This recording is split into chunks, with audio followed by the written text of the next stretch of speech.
Hello, all you beautiful people out there, and welcome to my channel. Uh, I'm First things first. I've got an announcement. Um, I'm starting a new thing. I'm doing polls. Um, so if I don't have a comment of the week, I'll share um the result of one of the polls with you. I do have one out right now, asking if you had to choose a religion, which one would it be? Um, and there's Hinduism, Buddhism, paganism, or other. And with other, please specify what kind of other. Um, Now, this is just a hypothetical. You know, if right now the world government said, governments plural, okay, not one world government, um, if they said you have to be part of a religion, which one would you choose? And since I just put that out last night, I will share um, the results with you next week. Um, Also, um, sorry I haven't gotten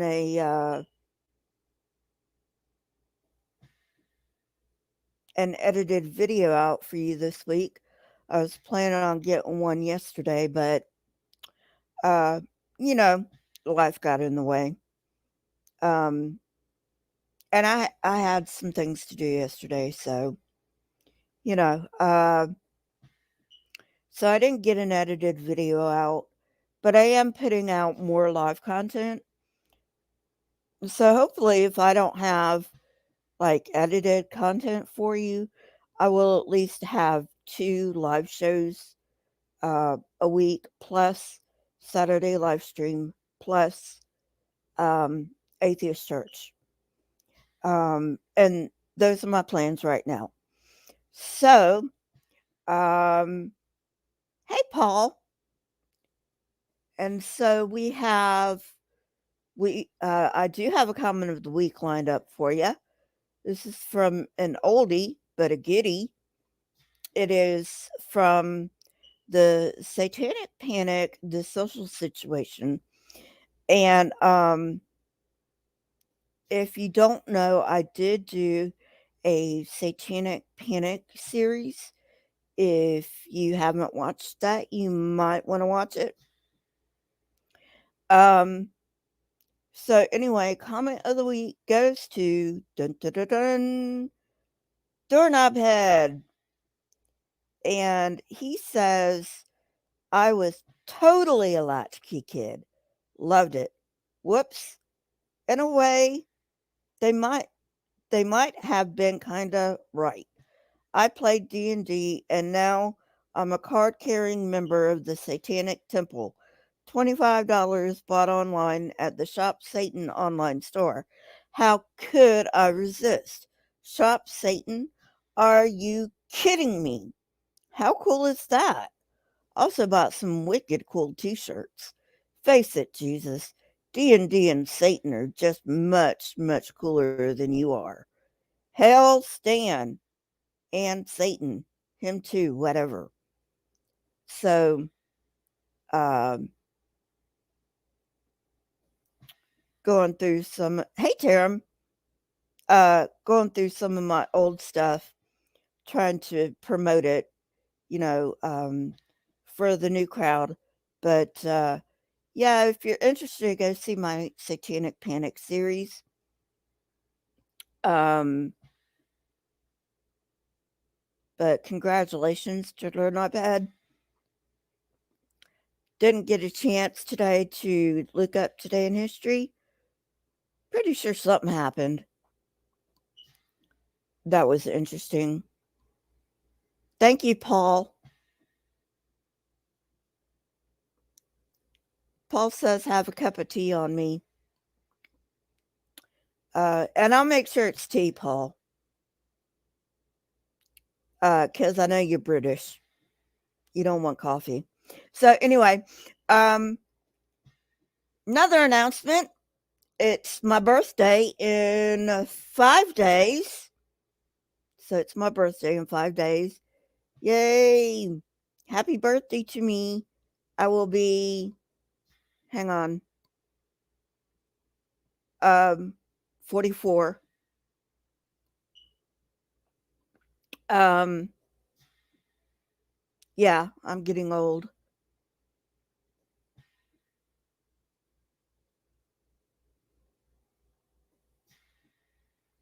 So, but yeah, uh, my birthday is in 5 days. 44, Tarum, 44. 44.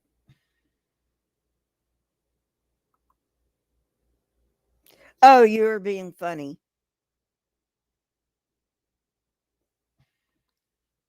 No, Paul, I promise I won't get coffee with it. Thank you very much. All right. So let's get to the main event of the day, making fun of the Bible. We're in the book of Ruth. Chugging along there. Chugging along. Um, Supposedly the grandmother of David, I believe. Um, so, chapter 1. In the days when the judges ruled,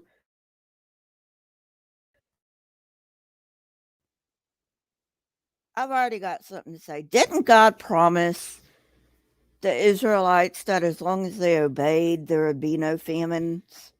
And just a thought. So, I mean,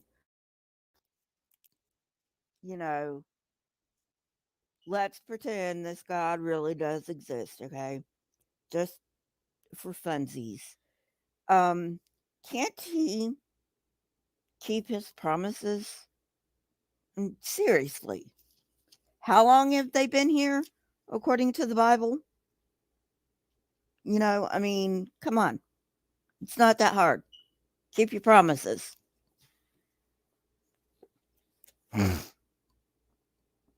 Excuse me.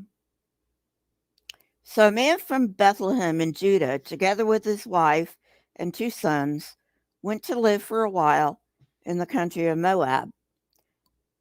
The man's name was Elimelech. His wife's name was Naomi, and the names of his 2 sons were Mahlon and Chilion. They were Ephrathites from Bethlehem, Judah, and they went to Moab and lived there.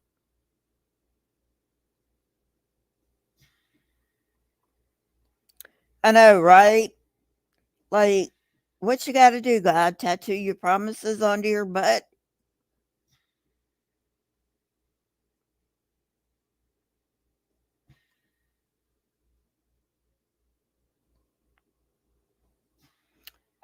Verse 3. Now Elimelech, Naomi's husband, died, and she was left with her 2 sons. They married Moabite women, one named Orpah and the other Ruth. After they had lived there about 10 years, both Mahlon and Chilion also died, and Naomi was left without her 2 sons and her husband. When Naomi heard in Moab that the Lord had come to the aid of his people by providing food for them, she and her daughters-in-law prepared to return home from there. Um, God, a rescue would not be necessary if you kept your promises in the first place. You know what I mean? Vern. I know, I'm old. If you don't get that reference, it's one of the Ernest movies. Uh, Ernest Goes to Camp is the first one, I think. But anyway, it's an old movie. Um, Alrighty.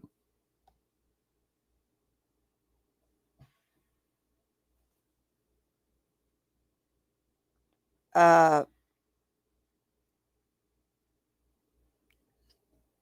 um, Sorry, I lost my place.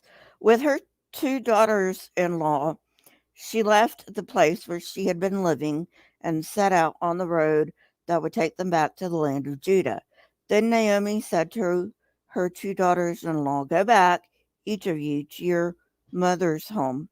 May the Lord show you kindness as you have shown kindness to your dead husbands and to me. May the Lord grant that each of you will find rest in the home of another husband."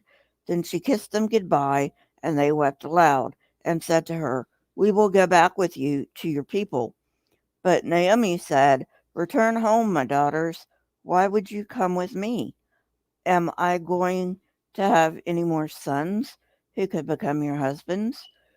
Return home, my daughters. I am too old to have another husband. Even if I thought there was still hope for me, even if I had a husband tonight and then gave birth to sons, would you wait until they grew up? Would you remain unmarried for them? No, my daughters. It is more bitter for me than for you, because the Lord's hand has turned against me." So, uh, hey, Marianne. So, just a little primer, not that this audience needs a primer, but somebody, might come in later that needs this to be said. It was very shameful for a woman to be husbandless at this time. Very shameful indeed. Um,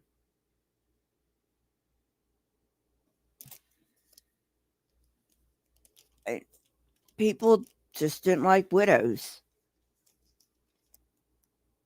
So go figure. Verse 14. At this they wept aloud again. Then Orpah kissed her mother-in-law goodbye, but Ruth clung to her. "Look," said Naomi, "your sister-in-law is going back to her people and her gods. Go back with her." But Ruth replied, "Don't urge me to leave you or to turn back from you. Where you go, I will go, and where you stay, I will stay. Your people will be my people, and your God my God. Where you die, I will die, and there I will be buried. May the Lord deal with me, be it ever so severely, if even death separates you and me." When Naomi realized that Ruth was determined to go with her, she stopped urging her.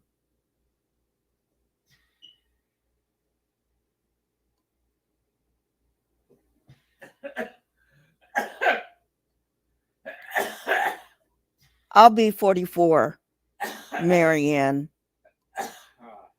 I'll be 44. On the 14th. Yay! Coming up. Um, Verse 19. So the two women went on until they came to Bethlehem. When they arrived in Bethlehem, the whole town was stirred because of them, and the women exclaimed, "Can this be Naomi?" "Don't call me Naomi," she told them. "Call me Mara, because the Almighty has made my life very bitter. I went away full, but the Lord has brought me back empty. Why call me Naomi? The Lord has afflicted me. The Almighty has brought misfortune upon me." So Naomi returned from Moab, accompanied by Ruth the Moabite, her daughter-in-law. Arriving in Bethlehem as the barley harvest was beginning.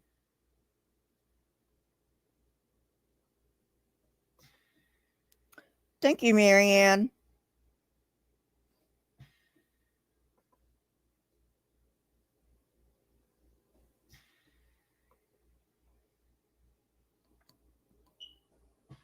Okay, chapter 2. And by the way, we're going through the whole book. It's only 4 chapters long. Now, Naomi had a relative on her husband's side, a man of standing from the clan of Elimelech, ugh, whose name was Boaz. And Ruth the Moabite said to Naomi, "Let me go to the fields and pick up the leftover grain behind anyone in whose eyes I find favor." Naomi said to her, "Go ahead, my daughter." So she went out, entered a field, and began to glean behind the harvesters.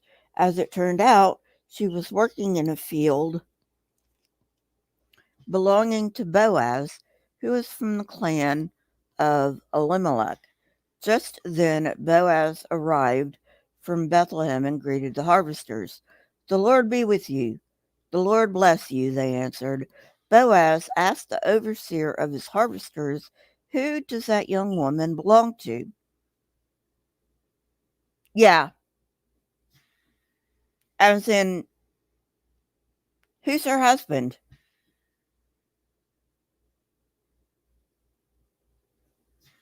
Yeah.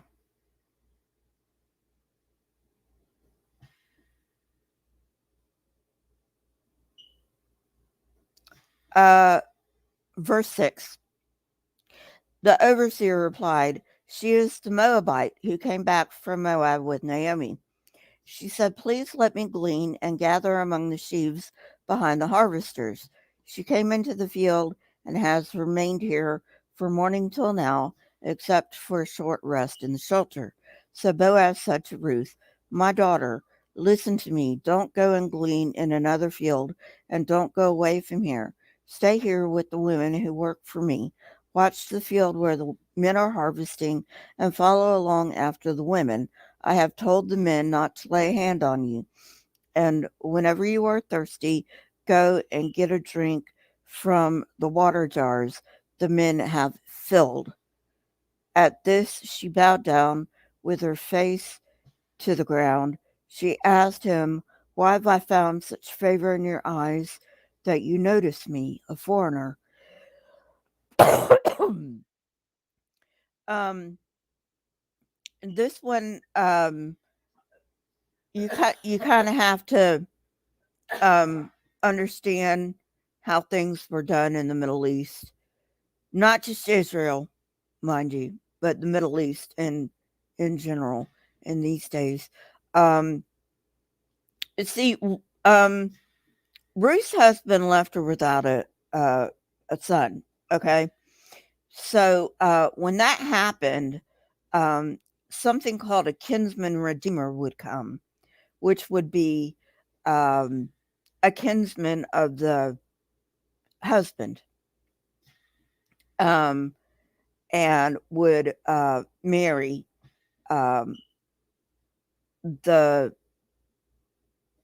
widow, um, his kinsman's widow, so that she would have uh,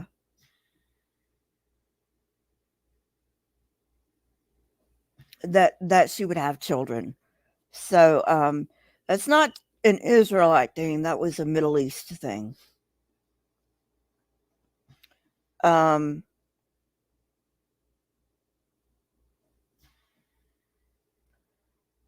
so Boaz said to Ruth, "My daughter, listen to me. Don't go and glean in another field." Oh, hang on. Um,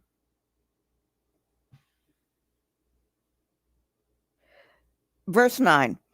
"Watch the field where the men are harvesting, and follow along after the women. I have told the men not to lay a hand on you, and whenever you are thirsty, go and get a drink from the water jars the men have filled."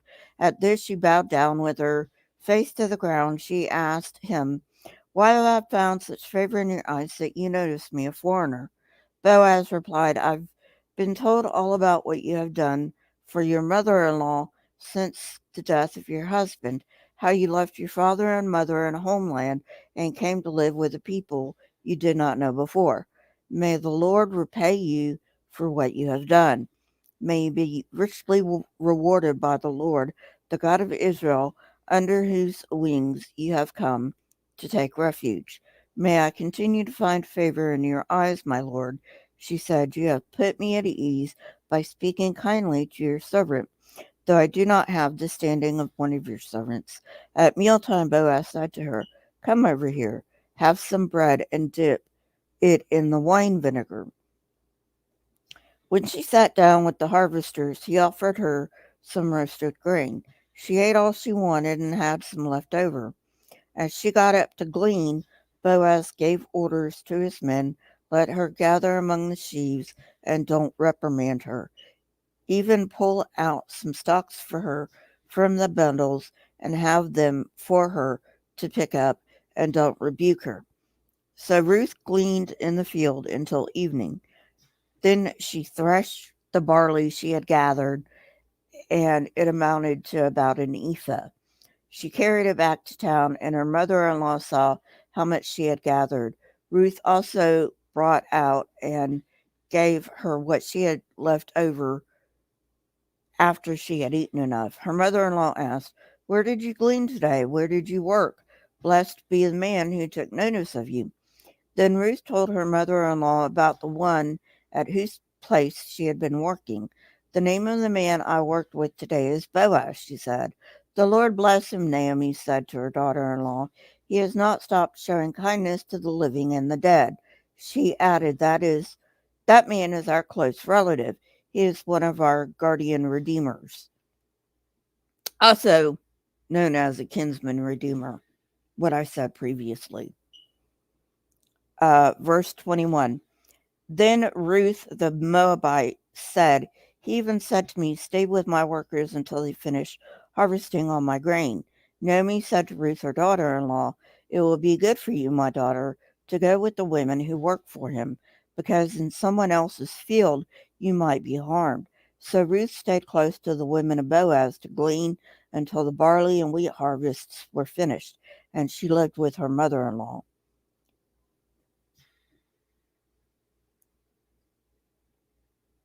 Um, Chapter 3.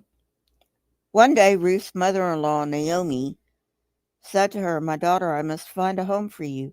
Where will you be provided for?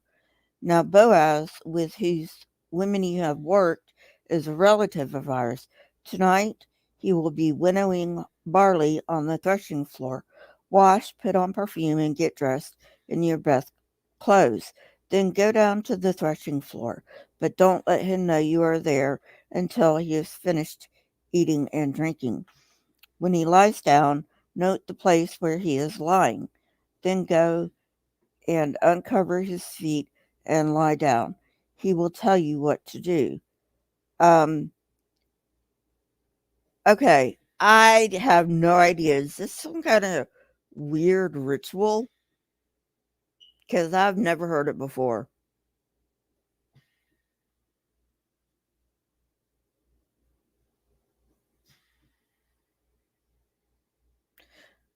Oh, Marianne, it's only 4:25 here, but believe me, it's gonna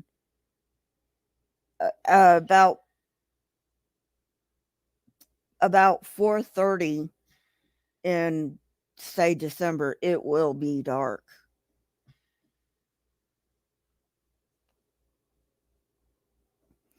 Um, Verse 5. I will do whatever you say, Ruth answered. So she went down to the threshing floor and did everything her mother-in-law told her to do. When Boaz had finished eating and drinking and was in good spirits, he went over to lie down at the far end of the grain pile. Doesn't this dude have a house?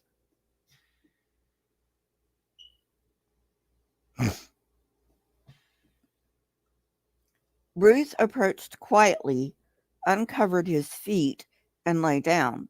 In the middle of the night, something startled the man. He turned, and there was a woman lying at his feet. "Who are you?" he asked. "I am your servant Ruth," she said. "Spread the corner of your garment over me, since you are a guardian redeemer of our family." "The Lord bless you, my daughter," he replied. "This kindness is greater than that which you showed earlier. You have not run after the younger men, whether rich or poor."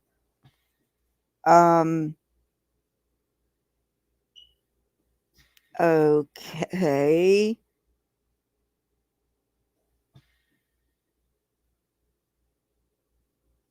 I've read this story before,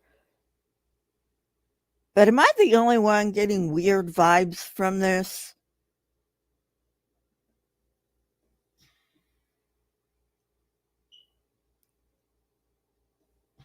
Verse 11, "And now, my daughter, don't be afraid. I will do for you all you ask. All the people of my town know that you are a woman of noble character.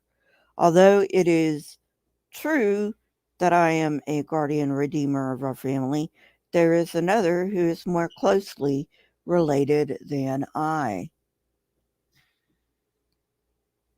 Stay here for the night, and in the morning, if he wants to do his duty as your guardian redeemer, good.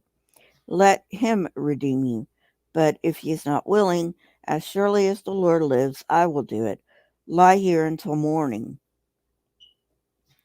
So she lay at his feet until morning, but got up before anyone could be recognized. And he said, "No one must know that a woman came to the threshing floor."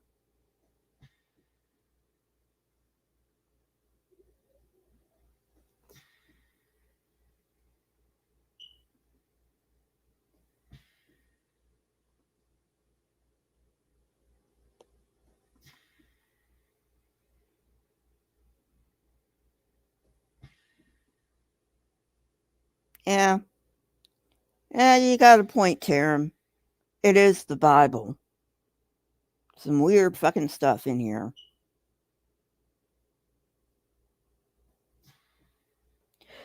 But when I was studying ancient Israel, and of course, you got to understand, this was before Israel was even a nation, okay? This is entirely made up, probably to give King David legitimacy, okay? So anyway, totally made up, but still, I mean, it's kind of weird, don't you think? Verse 15. He also said, "Bring me the shawl you are wearing and hold it out." When she did so, he poured into it 6 measures of barley and placed the bundle on her. Then he went back to town. When Ruth came to her mother-in-law, Naomi asked, "How did it go, my daughter?" Then she told her everything Boaz had done for her and added, "He gave me these 6 measures of barley, saying, 'Don't go back to your mother-in-law empty-handed.'" Then Naomi said, "Wait, my daughter, until you find out what happens, for the man will not rest until the matter is settled today." So apparently Naomi knows Boaz quite well.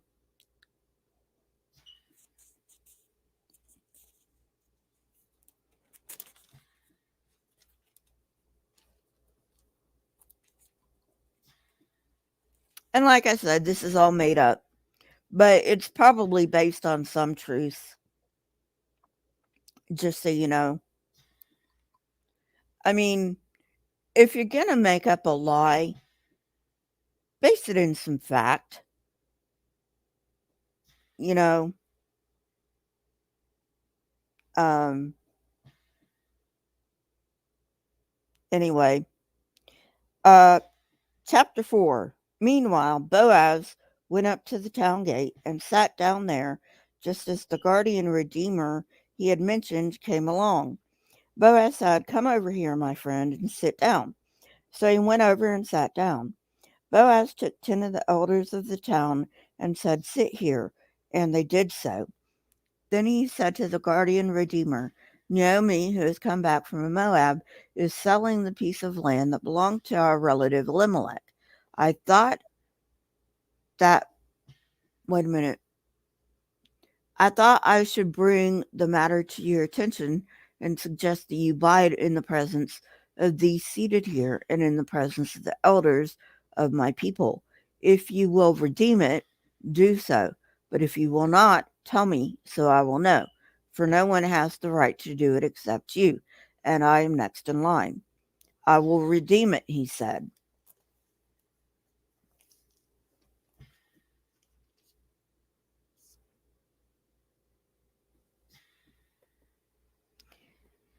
Well, some of it did happen, but you're better off getting that from a history book. Just saying.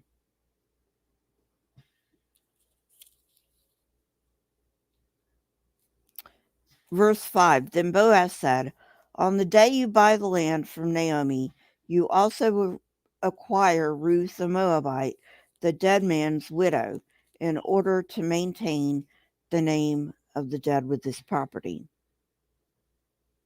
There it is again. Women are just property, nothing more.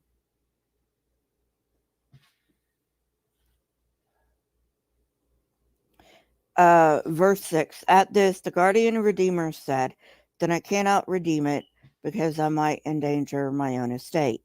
You redeem it yourself. I cannot do it." Now, in earlier times in Israel, for the redemption and transfer of property to become final, one party took off his sandal and gave it to the other. This was the method of legalizing transactions in Israel. Kind of a weird transaction, but okay.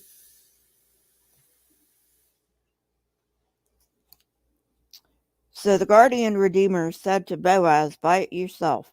And he removed his sandal.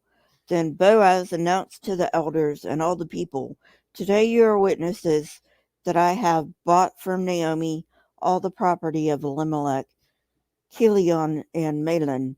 I have also acquired Ruth the Moabite, Mahlon's widow, as my wife, in order to maintain the name of the dead with his property, so that his name will not disappear from among his family or from his hometown.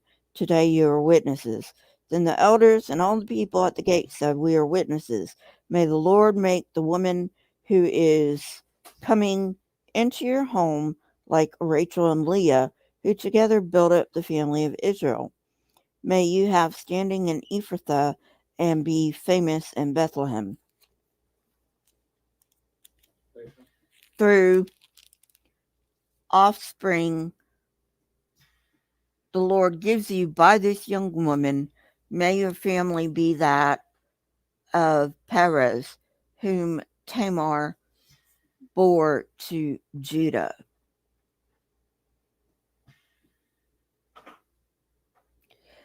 That's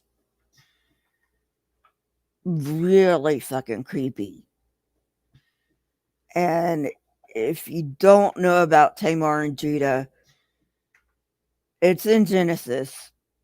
Go read it. It's fucking messed up. But then so's the entire Bible. So what do you expect? Verse 13. So Boaz took Ruth, and she became his wife. When he made love to her, the Lord enabled her to conceive, and she gave birth to a son. The woman said to Naomi, "Praise be to the Lord, who this day has not left you without a guardian redeemer. May he become famous throughout Israel. He will renew life and sustain you in your old age. For your daughter-in-law, who loves you and who is better to you than 7 sons, has given him birth." Then Naomi took the child in her arms and cared for him. The women living there said, "Naomi has a son," and they named him Obed. He was the father of Jesse, the son of David.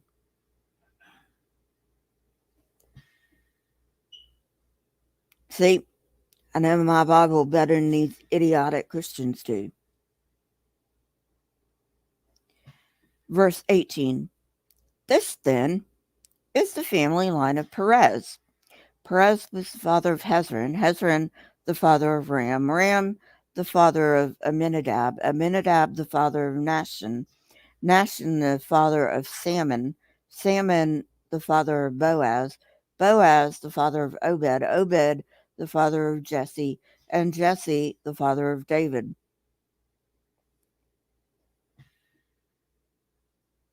Do I need to remind anybody who David was, according to the Bible?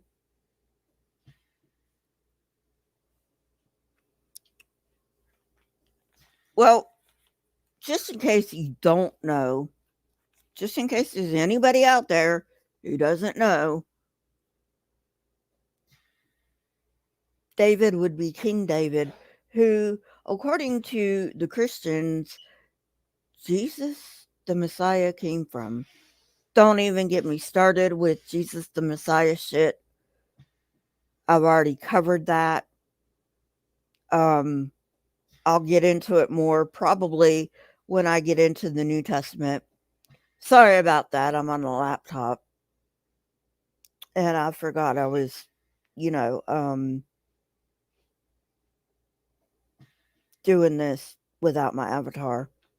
Sorry about that. Hey, Cryptomania. Cryptomaria. Hey, it's my birthday in 5 days. I'll be 44.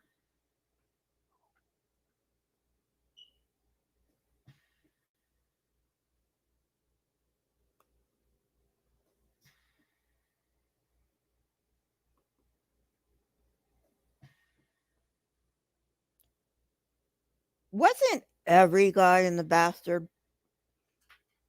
Yeah. Let me try that one again. Wasn't practically every guy in the Bible a bastard? Just saying.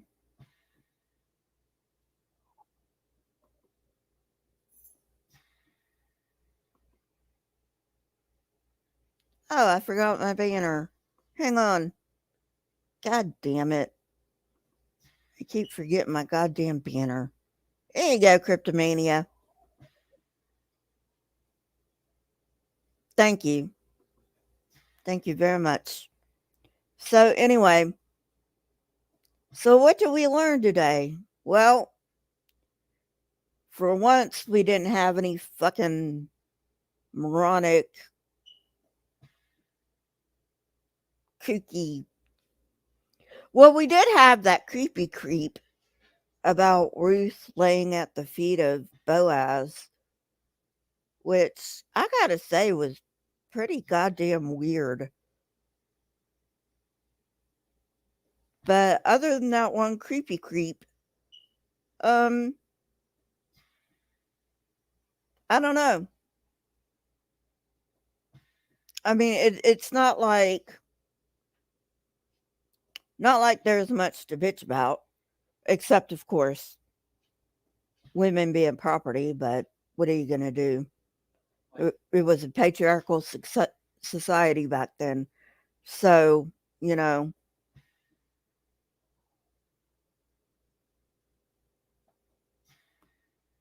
Oh, I didn't know that, Marianne.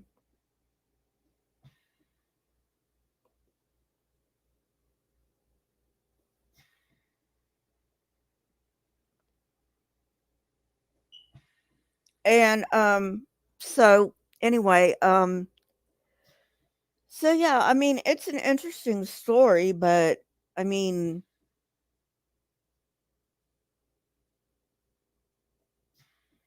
couldn't find much to bitch about except women are property and this weird, creepy thing about Ruth lying at the feet of Boaz on a threshing floor, no doubt. I mean, it's like, doesn't he have a house? I mean, surely he has a house. He's got a fucking field, right? I guess it makes better sense if she did it on a threshing floor, because it'd be kind of creepier if she, like, broke into his house. Not that it wasn't creepy to begin with, but I mean that would just make it creepier. And I don't know. I think it was creepy enough as it is. I don't know. What do you think?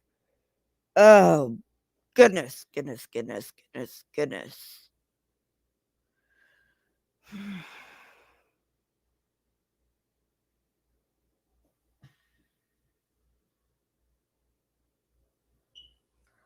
Other than that, I don't know what to say. I have no idea what to say about this. Oh my fucking god. It, what do you say to stuff like this? I mean, at least we got some narrative, right? It wasn't like a bunch of fucking um, people killing other people and, you know, bunch of laws, useless laws, I might point out, that God wanted his people to follow. And rules, I might add, that he couldn't have been bothered to give himself. No, he had to give them through an intermediary.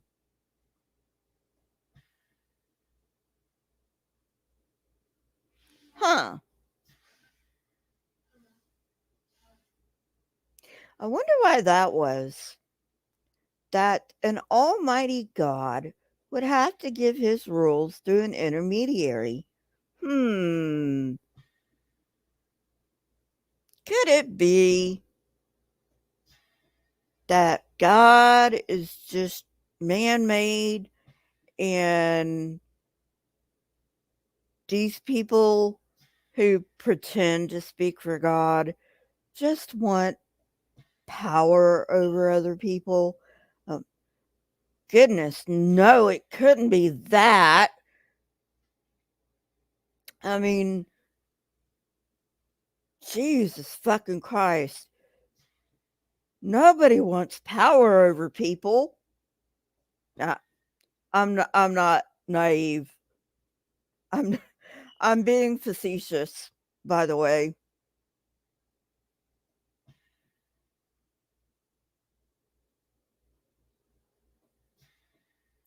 What do you want? What do what do you want? It's the Bible. It's creepy as hell.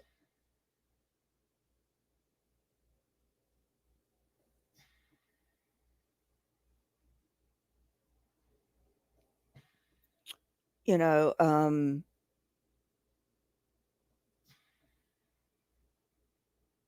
would you believe me if I told you that I have a friend named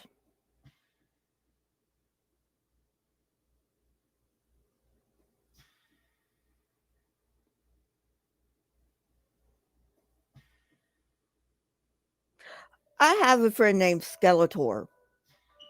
And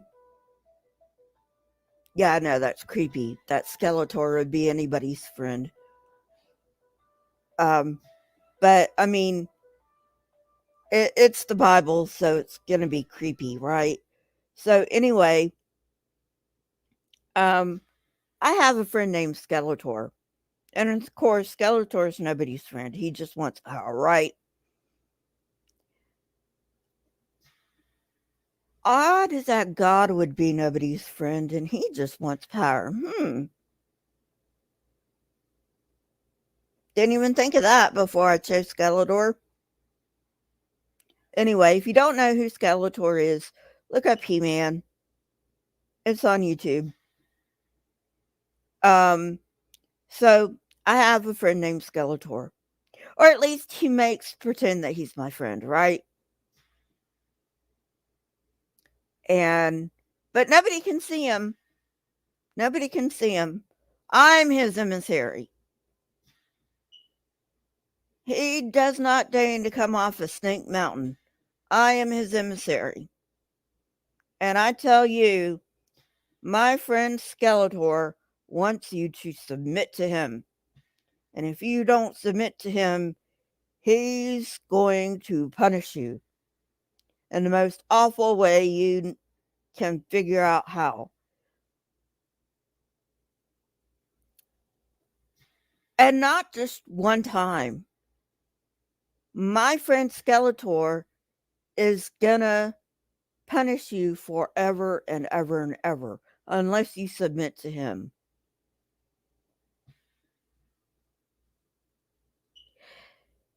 Do you really think that somebody is gonna fall for that shit?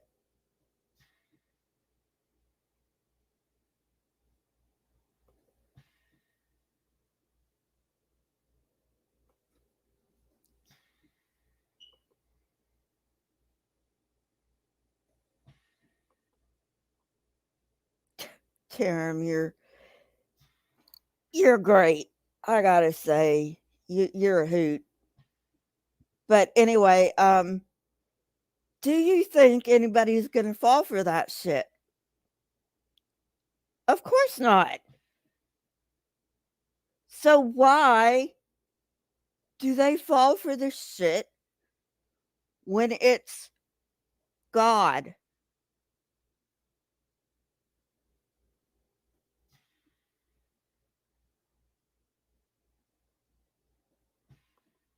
I don't know. Maybe they would tear him. Maybe they would. But I have a feeling most of them wouldn't. All hail Skeletor, the Almighty, maker of heaven and earth.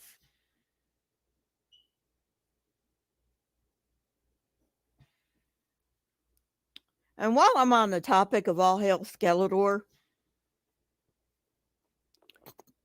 this is a book of myth. It wasn't meant to be taken seriously.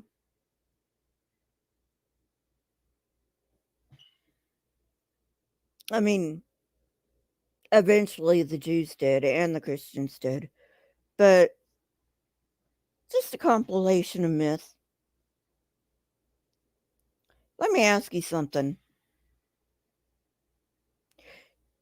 Do you think in 2,000 years somebody is going to find the Harry Potter books and found a Church of Harry Potter?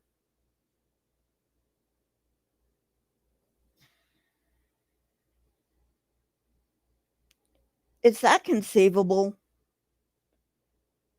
that somebody's going to think 2,000 years from now Harry Potter was a real fucking person and he really did defeat Voldemort?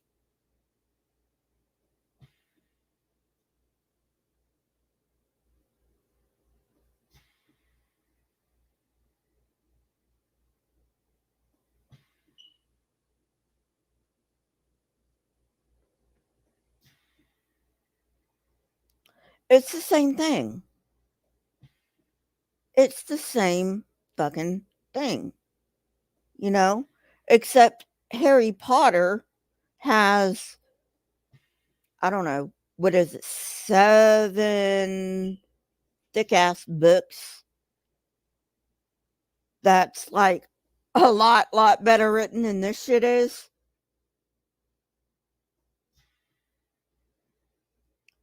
You think Harry Potterism's gonna be a religion 2,000 years from now?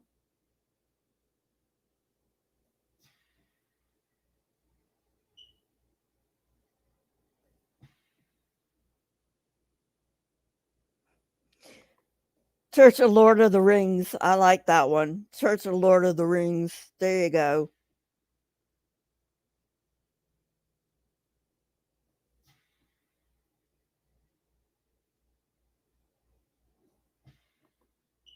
Not here, Tarum. It might be somewhere, but it's not here.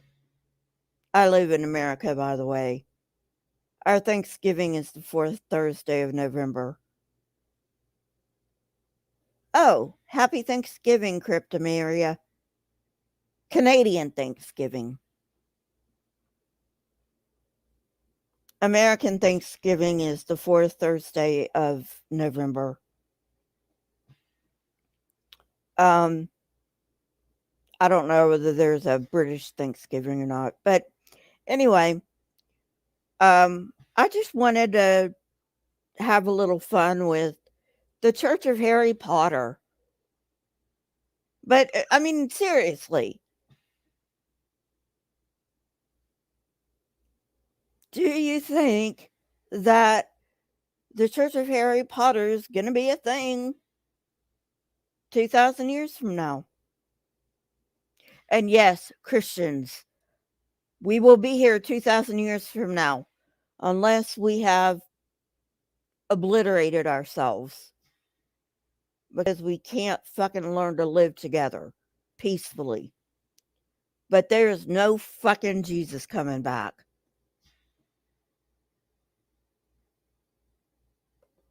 So get that out of your fucking mind. All right. So please put it in the comments if you think there's going to be Harry Potterism 2,000 years from now.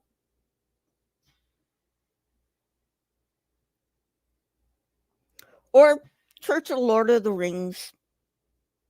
You know. Or hey, you know what? We could have a contest. You know? Yeah, there you go. How about you go down and you tell me what your favorite book or series of books is, and if you think there's going to be a church centered around it. I've already got Harry Potterism, so you can't use that one.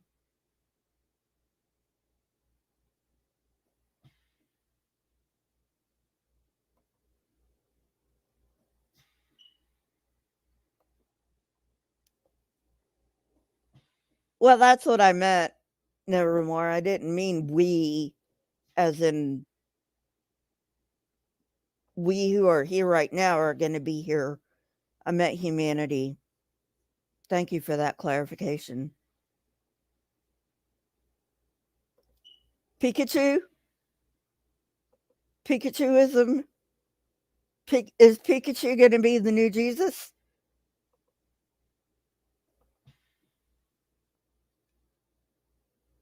Church of the Jedi. I like that one. Church of the Jedi.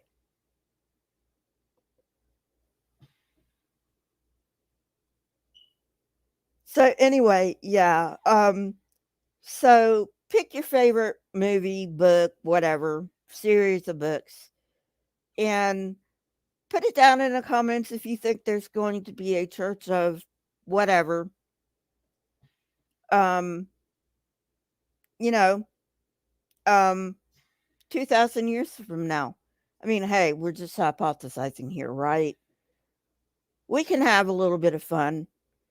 And with whichever comment gets the most upvotes, whichever comment's going to get the most upvotes is going to have a cameo on one of my live streams. So, you know, vote for your favorite one by upvoting. Hi, Pixie. We're having a contest. Your favorite